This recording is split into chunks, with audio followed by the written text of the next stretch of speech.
मिल सके आसानी से इसकी किसी को ख्वाहिश नहीं, जीत उसको मिलेगी लोगों ने कहा है जिसकी मुकद्दर में लिखा होगा।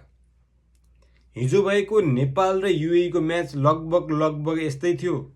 जसले लेख्यो त्यसले जित्यो। त्यसमा खेलाडीहरूको भूमिका एकदमै धेरै छ, मैले मान्छु।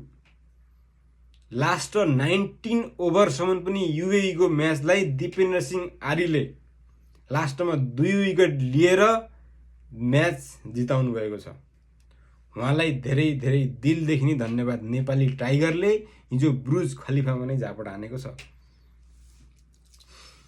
यो साल लगभग हेर्दाखेरि नेपालकै हो जस्तो लाग्छ मलाई। 25, 30, 35 वर्षदेखि खाइरहेका नेताहरूलाई जेन्जीहरूले हटाए। हिजो भइरहेको म्याच एकदम हार्ड, एकदम स्ट्रङ टिमलाई हराएर नेपालले लगभग आफ्नो सिट अबाउने विश्वकप भारत र श्रीलङ्कामा भइरहेको छ 2026 मा। त्यहाँ आफ्नो सिट सेट गर्न सफल भएको छ जस्तो लाग्छ मलाई। लगभग अगाउने टिमहरू खासै त्यस्तो हार्ड छ जस्तो मलाई लाग्दैन। आज ओमनसँग छ, लगभग जित्छ होला।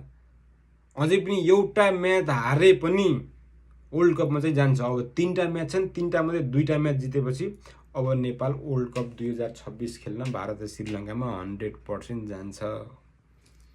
र नेपालीहरूले जसरी क्रिकेटलाई आफ्नो फेस्टिभलको रूपमा मनाउँछन्, दिपेन्द्र सिंह आर्यलाई एकदमै धन्यवाद। तिहार त आइरहेको थियो हाम्रो एकदम ठुलो फेस्टिभल। त्यहाँभन्दा अगाडि नै क्रिकेट वर्ल्ड कपमा लगभग आफ्नो सिट फाइनल गराइदिएर नेपालीहरूलाई अर्को फेस्टिभल दिनुभएको छ। त्यसमा उहाँहरूलाई एकदम सल्युट छ दिपेन्द्र सिंह आर्यलाई र सम्पूर्ण नेपाली क्रिकेट टिमलाई। एकदम राम्रो खेल्नुभयो तपाईहरुले। अब आउने बेला नै एकदम राम्रो खेल्नु होला। आसिफ शेखको ब्याटिङ हो मजाले खेल्नुस्, राम्रोसँग खेल्नुस्। तर अब T20 वर्ल्ड कप हो, स्ट्राइक रेट हल्का कम थियो मान्छु मैले। तर हजुरको 50+ स्कोरले गर्दाखेरि नेपालले 140+ को टार्गेट दिन सफल भयो।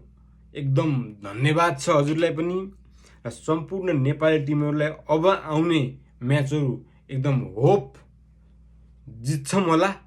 सबैको टिम हो त्यो, हामीहरूले पनि खेले जस्तै हो। तपाईहरु जसरी भित्र मुटुक रोकेर बलिङ अथवा ब्याटिङ गर्नुहुन्छ, हाम्रो बाहिर धड्कन रोकेर हेरेर हुन्छौँ हामीहरूले पनि। अब हिजोको म्याच यति धेरै खुसी भएको छ, कसरी व्यक्त गरौँ के गरौँ भन्ने कुरो खासै त्यस्तो अब कसरी भनौँ म शब्दै छैन भन्ने कुराहरू। होप अब आउने म्याच पनि जितौँ।